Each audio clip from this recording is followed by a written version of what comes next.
বাটিতে ফোকাস রাখো, ফোকাসটা বাটিতে নিয়ে এসো। হলো পটাশিয়াম পারম্যাঙ্গানেট, রাইট। এক জায়গায় কালেকটিভলি নিলে রিয়াকশনটা ভালো হতে পারে, দেখা যাচ্ছে। এবার দেবো গ্লিসারিন।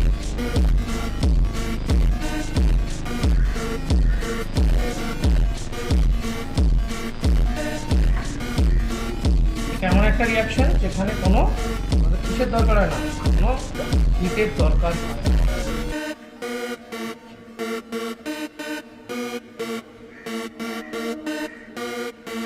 রাইট,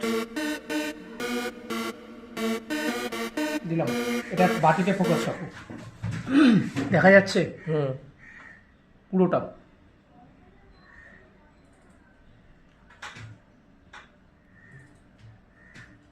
দারুণ।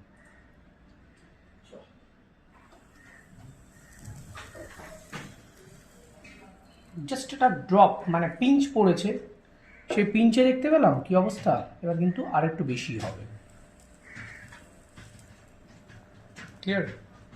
It's such a chemical reaction যেখানে কিন্তু কোনো দেখছি যতটুকু অবশিষ্ট যতক্ষণ থাকবে ততক্ষণ কিন্তু কেমিক্যাল রিয়াকশনস করে যাবে। এবং রেসিডিউটা নিয়ে পরে বলছি।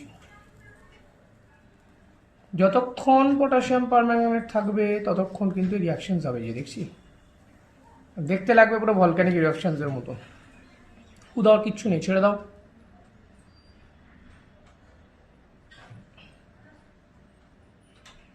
রাইট, স্টপ করে দাও।